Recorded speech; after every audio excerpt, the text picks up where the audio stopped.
Hello दोस्तों, मैं रेवनी सैनी आपके अपने यूट्यूब चैनल साइंस फिनिशर में आपका हार्दिक स्वागत करती हूँ। और आज हम पढ़ेंगे बायोलॉजी का अपना नेक्स्ट टॉपिक जो चल रहा था एड्स के बारे में हम पढ़ रहे थे। तो देखिए, एड्स के बारे में हमने पढ़ लिया था कि एड्स संक्रामक रोग होता है, जीवाणु है, विषाणु है, प्रोटोजोआ, कवक आदि से जो रोग फैलते हैं संक्रामक रोग होते हैं। और एड्स सबसे पहले जो एड्स है वो कहाँ पाया गया था, मतलब अफ्रीका के बंदरों से इसकी उत्पत्ति हुई थी। एड्स की हमने फुल फॉर्म पढ़ी थी, एक्वायर्ड इम्यूनोडिफिशियंसी सिंड्रोम। इसका जो वायरस था HIV, ह्यूमन वायरस होता है, इम्यूनो वायरस होता है। इसके अलावा हमने इसकी जांच पढ़ी थी, कौन कौन सी जांच इसके लिए होती हैं। भारत में सबसे पहले एड्स जो रोग है वो कहाँ, चेन्नई में देखा गया था। उसके बाद में राजस्थान के पुष्कर में देखा गया था। इतना हमने पढ़ लिया था, उसकी जांच पढ़ ली थी। आज हम पढ़ेंगे एड्स की दवाइयों के बारे में कि एड्स के मरीज के लिए कौन सी जो दवाइयाँ होती है वो दी जाती हैं। तो टॉपिक है अपना एड्स दवाइयाँ, ठीक है। तो ये अपनी हेडिंग है एड्स की दवाइयाँ। तो चलिए स्टार्ट करते हैं एड्स की दवाइयों के बारे में। तो देखिए, सबसे पहले आती है इसकी दवाइयों में AZT।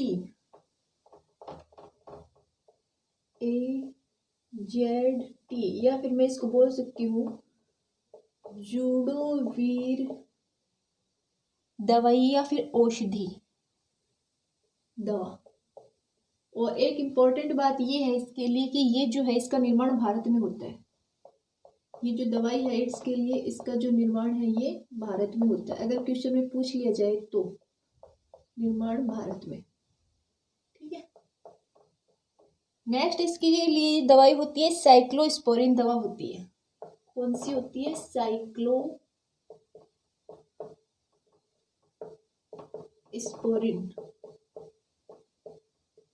दवा। हमें सिर्फ दवाओं के नाम याद रखनी है, अगर एग्जामिनर कभी पूछ भी ले कोई भी ऑप्शन देके। थर्ड होती है इसमें एल्का इंटरफेरोन दवा। एल्का इंटरफेरोन दवा। और फोर्थ आती है इसकी दवाओं में ईरानी रे बाबा। ईरानी रे बाबा, ये इसकी दवा का नाम है, एड्स की दवा का नाम है ये। फिर ये जो दवा है, चार जो हमने दवा बताई है, तो देखिए एक सबसे इम्पोर्टेंट बात इसमें ये आती है कि इन सभी दवाओं को बोला जाता है यहाँ पे एंटी रिट्रोवायरल। तो पूरा लिख देती हूँ, इन सभी दवाओं को एंटी रिट्रोवायरल बोला जाता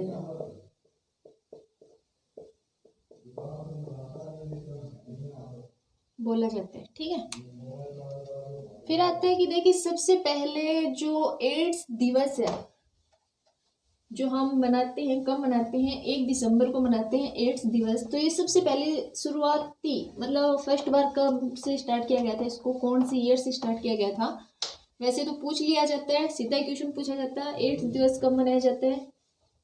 तो मैं बता देती हूँ, एड्स दिवस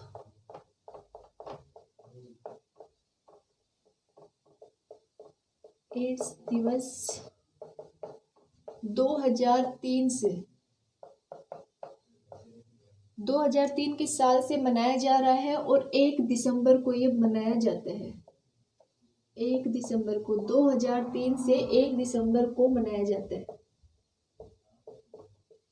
ठीक है, मनाया जाता है।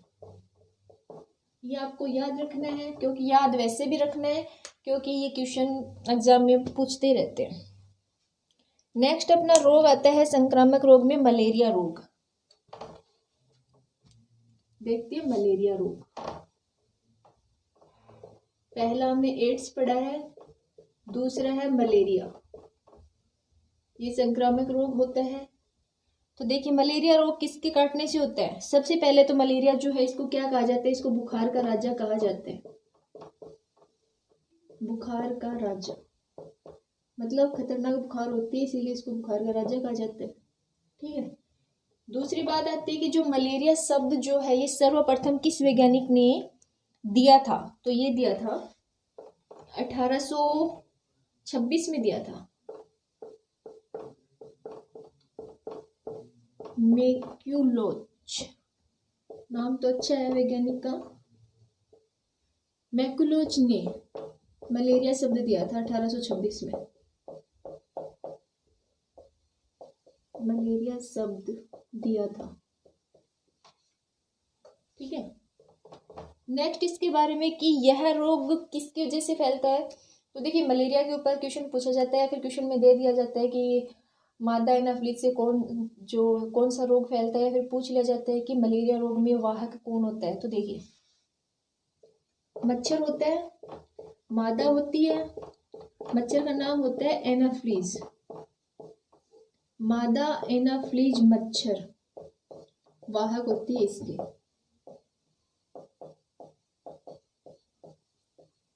वाहक होती है। ठीक है। देखिए मादा एनाफ्लीज जो मच्छर है ये जैसे भी शरीर पे जहां भी काटती है तो हमारे ब्लड के अंदर 200 से 200 से और 500 क्या छोड़ती है? स्पोरोजाइट हम जिनको बोलते हैं, स्पोरोजाइट। ठीक है।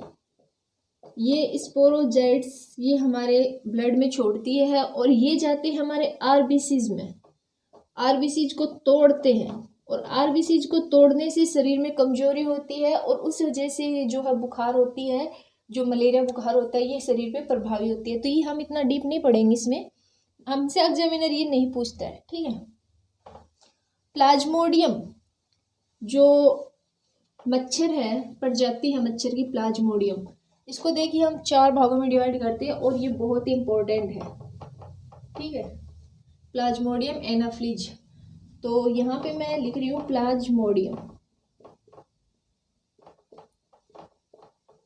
और मैंने इसको 4 भागों में डिवाइड किया है। तो इसके 4 भाग आप यहाँ पे देख लीजिए और उन 4 भागों को याद रखना है और बिल्कुल याद रखना है। तो सबसे पहला होता है प्लाज्मा, प्लाज्मोडियम, प्लाज्मा नहीं प्लाज्मोडियम, तो मैं इसको शॉर्ट में लिख रही हूँ PLSM। ये होता है वाइपेक्स, प्लाज्मोडियम वाइपेक्स होते हैं। दूसरा प्लाज्मोडियम ओसेक, थोड़ा सा ही डीप है, इसमें कुछ ज्यादा नहीं है। थर्ड होता है इसमें प्लाज्मोडियम फेल्सीफेरम और फोर्थ होता है इसमें प्लाज्मो मलेरिया। तो ये फोर्थ इधर लिख रही हूँ प्लाज्मो मलेरी। दिखाई तो दे रहा होगा, रिपीट कर देती हूँ। मादा एनाफ्लीज मच्छर इसकी वाहक होती है, मतलब प्लाज्मोडियम। इसको प्लाज्मोडियम को मैंने 4 भागों में डिवाइड किया है। पहला होता है प्लाज्मोडियम वाइपेक्स होता है, दूसरा प्लाज्मोडियम ओसिक होता है, प्लाज्मोडियम फेल्सीफेरम होता है और प्लाज्मोडियम मलेरी होता है। तो देखिए इनमें सबसे खतरनाक ये जो मच्छर हैं इनकी 4 कैटेगरी बताई गई है कि सबसे खतरनाक जो कैटेगरी है मलेरिया जो रोग होता है वो कौन सा होता है। तो देखिए सबसे खतरनाक इसमें ये होता है प्लाज्मोडियम फेल्सीफेरम, प्लाज्मोडियम फेल्सीफेरम। और बहुत इम्पोर्टेंट है इस मलेरिया में जो भी है, पहला मादा एनाफ्लीज होता है इसमें कि वाहक कौन होती है। सबको पता है मलेरिया बुखार होती है, ये नहीं पूछेगा मलेरिया क्या होता है। तो प्लाज्मोडियम की 4 जातियां पाई जाती हैं, 4 जातियां हमने पढ़ ली हैं। तो देखिए मलेरिया परजीवी की सबसे खतरनाक जाति है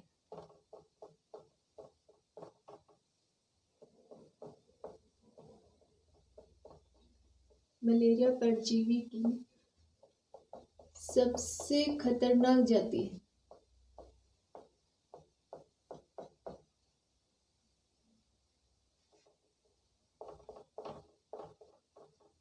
कौन सी होती है? अभी बताया था मैंने, फेल्सीफेरम।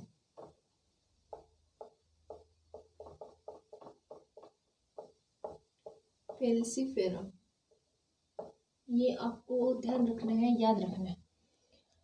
इसके द्वारा जो मलेरिया आता है उसको निम्न नामों से हम जानते हैं। मतलब ये जो जाति है मलेरिया बुखार की, इसके द्वारा जो मलेरिया बुखार होती है उसके भी अलग अलग नाम होते हैं। तो देखिए इसके नाम देख लेते हैं हम, कौन कौन से नाम होते हैं। अन्य नाम, तो टॉपिक में क्यों मैं अन्य नाम, तो अन्य नाम से आपको समझ जाना है कि ये जो फेल्सीफेरम जो जाति है मलेरिया की, इसकी वजह से भी जो बुखार होता है उसको भी हम अलग अलग भागों में डिवाइड करते हैं।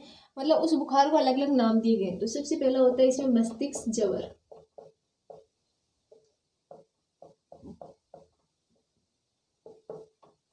दूसरा होता है इसमें black water fever, black water fever, काला बुखार। ठीक है। थर्ड होता है मेलिग्नेट मलेरिया,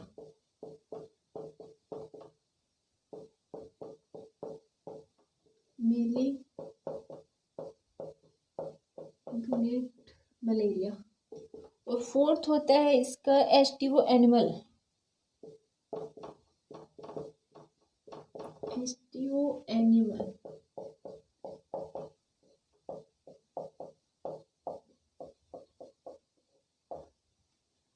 तो मस्तिष्क ज्वर है, ये किसका अन्य नाम होता है, फेल्सीफेरम का होता है। या काला जार या काला बुखार जो है black water fever, malignant malaria, aestivo animal malaria जो होते हैं सभी मलेरिया के ही प्रकार होते हैं। ये आपको ध्यान रखना है और बहुत ही अच्छे से ध्यान रखना है। फिर हम पढ़ते हैं मलेरिया की दवाओं के बारे में। तो देखिए मलेरिया के लिए कौन कौन सी दवाइयाँ होती हैं। उपचार के लिए, उपचार लिख देती हूँ मैं, मलेरिया का जो उपचार है उसके लिए दवाइयाँ कौन सी होती हैं। तो देखिए इसमें सबसे पहले आती है कुनेन। कुनेन, और कुनेन किससे प्राप्त होता है, सिनकोना वृक्ष की छाल से। कुनेन किससे प्राप्त होता है, सिनकोना वृक्ष की छाल से। दूसरी जो दवाई होती है इसके लिए वो होती है टेक्सोल दवा, टेक्सोल दवा। और ये नीम के पेड़ से, नीम की छाल से, नीम की छाल से बनाई जाती है। ध्यान रखना है किससे बनाई जाती है, नीम की छाल से इसको बनाया जाता है। और हम इसको बोल सकते हैं फोनोलिक अम्ल भी, हम इसको बोल सकते हैं टेक्सोल को क्या बोल सकते हैं, फोनोलिक अम्ल, फोनोलिक अम्ल, इसी का नाम है। तो ये जो अपना मलेरिया था, मलेरिया पूरा हो गया है। इसकी जो दवाइयाँ हैं, जो 2 दवाइयाँ और हैं वो मैं यहाँ पे नोट कर देती हूँ। और देखिए मलेरिया के बाद में और भी इसके जो संक्रामक रोग है और भी इसके प्रकार है। थोड़ा लेंथी टॉपिक है तो पढ़ना तो पड़ेगा, लेंथी है तो क्या हो गया, क्लोरोक्वार्न, क्लोरोक्वार्न ये दवा है इसकी मलेरिया के उपचार की। इसके बाद में होता है टेरामाइसिन, टेरामाइसिन ये भी इसकी दवा है। और इसके बाद सबसे लास्ट है इसमें फेमाक्वार्न, फेमाक्वार्न। तो देखिए दवाइयों के नाम आपको याद रखने हैं, क्योंकि अगर एग्जामिनर कितना भी डीप जाए वो इससे ज़्यादा डीप तो नहीं जाएगा कि हमने क्या लिखा है और क्या नहीं लिखा है। चलो साथ में और देख लेते हैं, मलेरिया दिवस कब मनाया जाता है, मलेरिया दिवस। तो मलेरिया दिवस अपने भारत में मलेरिया दिवस मनाया जाता है 20 अगस्त को। और विश्व मलेरिया दिवस मनाया जाता है 25 अप्रैल को। दिवस तो अगर आप लोग सभी एक बार लिख के याद कर लें, मतलब मंथ के हिसाब से, जैसे जैसे जैसे मंथ चलता है उसके हिसाब से अगर आप सभी दिवस लिखिए और उनको 2 से 4 बार अगर आप रिवाइज करेंगे तो आपको कंप्लीट याद हो जाएंगे। बार बार ऐसे याद करने की जरूरत नहीं पड़ेगी, क्योंकि दिवस हर एग्जाम में पूछे जाते हैं। तो टॉपिक ये बनते हैं अलग अलग, दिवस है, गेम्स हैं, राज्य के गवर्नर हैं, सीएम हैं, लोक नृत्य हैं, मेले हैं, तो ये सारे तो टॉपिक हैं। तो इन टॉपिक को आप एक टॉपिक बना के उसी के अकॉर्डिंग अगर पूरे नोट्स बना के पढ़ोगे तो ज़्यादा इजी रहेगा। अगर आप ऐसे पढ़ते हो कि एक क्वेश्चन आपने खेल का देखा है, फिर 2 क्वेश्चन आपने लोक नृत्य के देखे हैं, उसके अलावा आपने तीसरा क्वेश्चन कुछ और देखा है, तो उसमें क्या है कि वो माइंड में नहीं रहता कि अपन ने क्या पढ़ा है। और अगर एक ही टॉपिक को हम कंटिन्यू कंप्लीट पढ़ते हैं तो माइंड में रहता है कि हाँ अपन ने क्या पढ़ा था। ठीक है, नेक्स्ट आता है अपना डेंगू। डेंगू ये भी संक्रामक रोग होते हैं, वायरस जनित रोग होते हैं। वायरस जनित रोग होते हैं।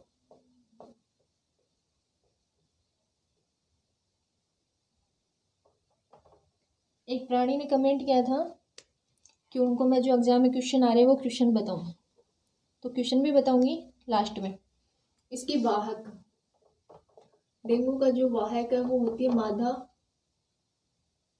एना एडिस एजिप्टी। ये भी मादा ही होती है, मादा एडिस एजिप्टी। ठीक है, मच्छर होते हैं। इस रोग में कमी किसकी होती है? देखिए रक्त में, सभी को पता होगा प्लेट्स की कमी हो जाती है, प्लेट्स की कमी।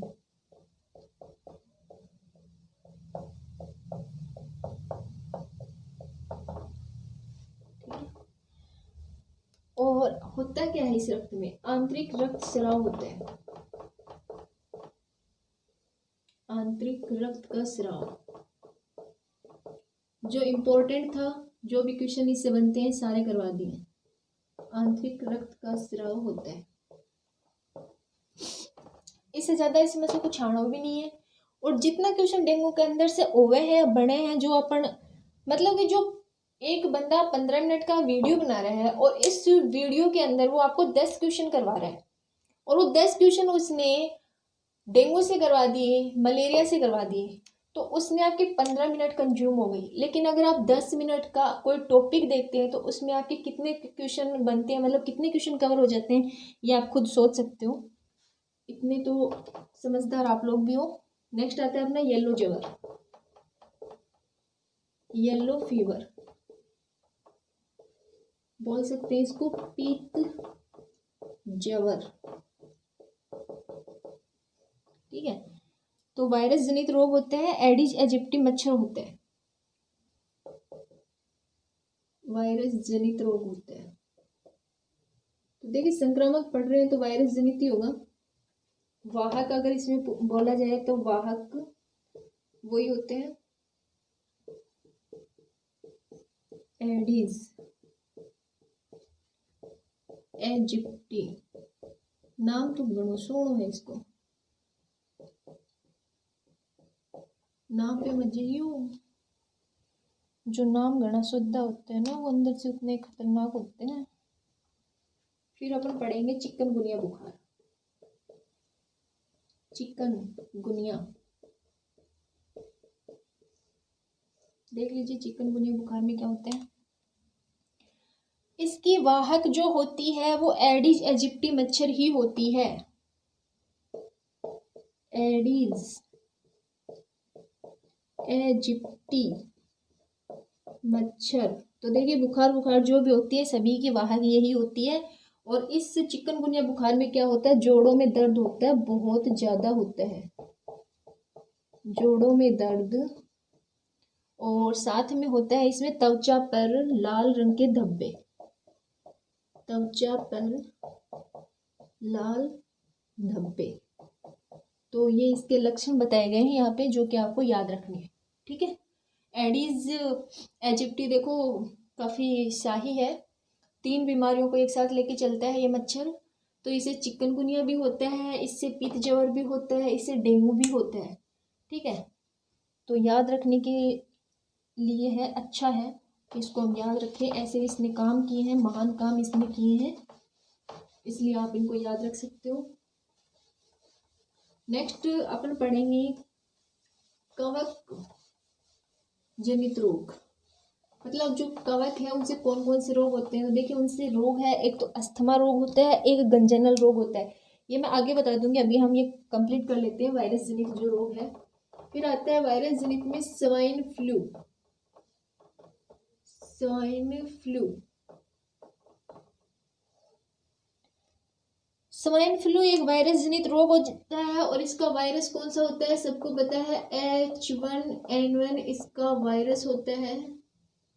और इसके लक्षण क्या होते हैं, तो इसके लक्षण होते हैं बुखार होता है, शरीर में दर्द होता है, खांसी होती है।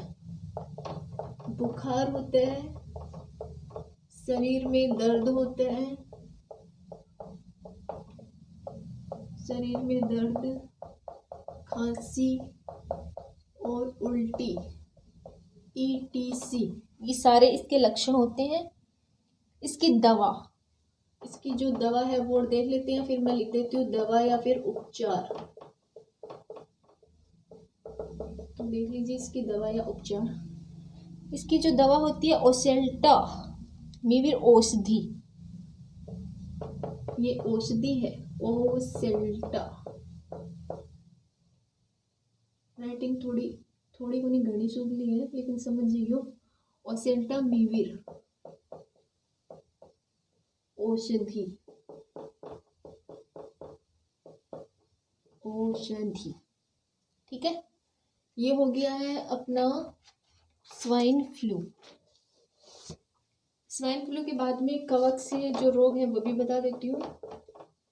कवक से होने वाले रोग,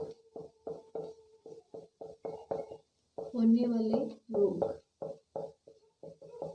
तो देखिए कवक से होने वाले दो ही रोग हैं। पहला होता है इसमें दम्मा, यहाँ बोल सकते हैं अस्थमा, ठीक है। रोग का जो कारक है वो क्या होता है, तो देखिए रोग का कारक जो है वो मेन है इसमें। रोग का कारक होता है इसमें एस्परजिलस फ्यूमिटेस, खतरनाक कारक है इसका, एस्परजिलस। आगे है फ्यूगमिगेटस, फ्यूगमिगेटस,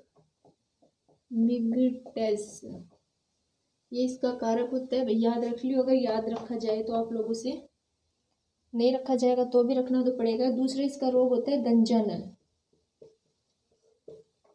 और इसका जो कारक होता है वो क्या होता है वो भी देख लेते हैं हम। ब्लैकनेस, कारक होते हैं इनका टीनिया कैपेटिस कारक, नाम सुने हैं टीनिया कैपेटिस कारक। ये थे भाई अस्थमा से होने सॉरी कवक से होने वाले रोग, ठीक है। तो अपना जो टॉपिक था संक्रामक रोग का वो पूरा हो गया। संक्रामक रोग कौन कौन से होते हैं, सबसे पहले हमने एड्स पढ़ा था, उसके बाद हमने मलेरिया पढ़ा था, फिर उसके बाद हमने डेंगू पढ़ा था, फिर हमने चिकनगुनिया पढ़ा है, फिर हमने पित्त ज्वर पढ़ा है, फिर हमने स्वाइन फ्लू पढ़ा है। तो देखिए सारे रोग जो होते हैं संक्रामक रोग होते हैं, मच्छर के काटने से होते हैं। एक मच्छर है जो कि इसका वाहक है, उसने मुझे काट लिया, वो मेरे से काट लिया, किसी दूसरे को काट लिया, तो वो क्या है संक्रमण, संक्रमण फैल रहा है मतलब, ठीक है। तो ये संक्रमण जो है संक्रामक रोग जो है अपना टॉपिक पूरा हो गया है। नेक्स्ट क्लास में असंक्रामक रोग के बारे में हम पढ़ेंगे।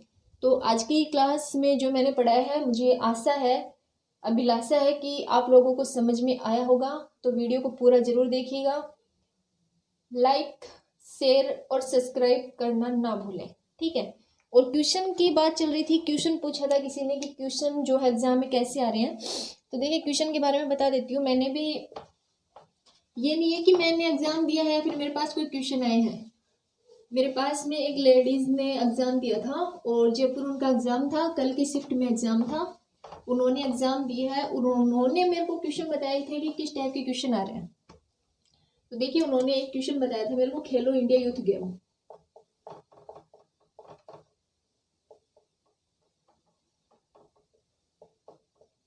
खेलो इंडिया गेम्स कहाँ हुए थे, अगर आप लोगों को पता है तो कमेंट बॉक्स में बता दीजिएगा। एक उन्होंने क्वेश्चन बताया था सबरीमाला, सबरीमाला मंदिर चर्चा में रहा था, ये कहाँ है? ठीक है। और उन्होंने क्वेश्चन बताया था, एक क्वेश्चन बताया था उन्होंने पॉलिटिकल के अनुच्छेद से बताया था। इसके अलावा मैथ में क्वेश्चन अनुपात समानुपात है, SI CI है, उनमें से क्वेश्चन थे। और साइंस का क्वेश्चन बताया था उन्होंने मोल किसकी इकाई होती है। सॉरी, क्वेश्चन ये नहीं था, क्वेश्चन ये था पदार्थ की सबसे छोटी इकाई, पदार्थ की सबसे छोटी इकाई, तो ये मोल होती है। ठीक है। और ये जो है केरल में है और ये गुवाहाटी में हुए थे। आप लोगों को नहीं पता तो बता देती हूँ। और क्वेश्चन तो और भी हैं, 1 मिनट में अभी आपको बताती हूँ क्वेश्चन और कौन कौन से हो। नोट किए थे मैंने, लेकिन आजकल बहुत सारे चैनल चल रहे हैं, बहुत सारे बताते हैं टीचर, तो चलिए मैं बताती हूँ आपको नेक्स्ट और क्या क्वेश्चन थे इसके। कंप्यूटर का क्वेश्चन था इसमें, तो कंप्यूटर से पूछा गया था URL की फुल फॉर्म पूछी गई थी। और कंप्यूटर का CPU, सॉरी कंप्यूटर का दिमाग किसे कहते हैं, ये क्वेश्चन पूछा गया था। इसके अलावा पूछा गया था MP के राज्यपाल,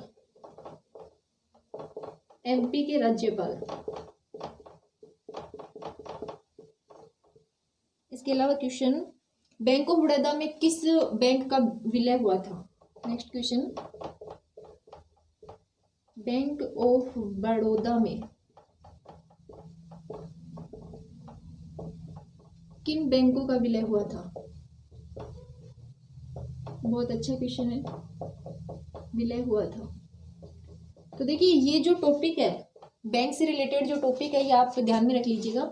इसमें 5 बैंकों का, बैंक ऑफ बड़ौदा में तो जो है वो देना बैंक प्लस में विजया बैंक, 2 बैंकों का विलय हुआ है। इसके अलावा जो इंडियन बैंक था, किस नाम से था, इंडियन बैंक या इंडियन ओवरसीज, कौन सा बैंक था, उनका भी जो है मतलब विलय हुआ है। एक आंध्रा बैंक का विलय हुआ है। इसके अलावा यूनाइटेड बैंक का विलय हुआ है पंजाब नेशनल बैंक में। तो 5-6 जो बैंक है उनका विलय हुआ है। मेरे पास नोट्स है, ध्यान में नहीं है, वो मैं आपको बता दूंगी। तो ये क्वेश्चन थे जो कि कल पूछे गए थे। इसके अलावा इसमें और कोई क्वेश्चन तो मेरे पास नहीं है। एक क्वेश्चन साइंस का और था, सेरिकल्चर का संबंध किससे है, सेरिकल्चर। तो सेरिकल्चर का जो संबंध है वो रेशम कीट पालन से, ये आप लोगों को पता ही होगा, रेशम कीट पालन से। ठीक है। तो जिन्होंने पूछा था कि कल की शिफ्ट में क्या क्वेश्चन पूछे गए थे वो देख लीजिएगा कैसे क्वेश्चन पूछे गए थे और उसी के अकॉर्डिंग अपनी तैयारी कीजिएगा। तो आज की क्लास में इतना ही, कल फिर मिलते हैं अपनी नेक्स्ट क्लास में, तब तक के लिए धन्यवाद।